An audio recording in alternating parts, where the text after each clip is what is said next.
নলবাৰীৰ বৰভাগত জঘন্য কাণ্ড দিন দুপৰতে নাবালিকাক ধৰ্ষণ কৰাৰ অভিযোগ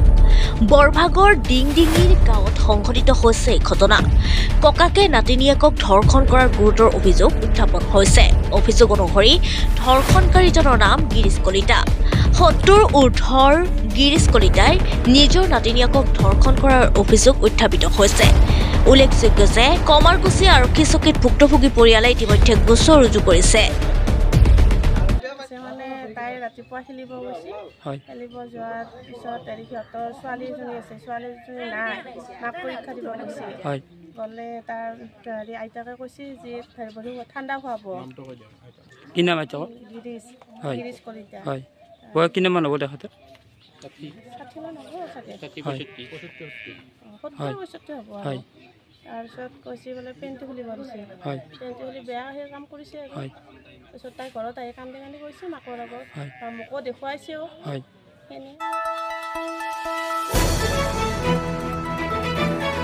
দ্য নিউজলেণ্ডছ অবিৰত তথ্যানুসন্ধান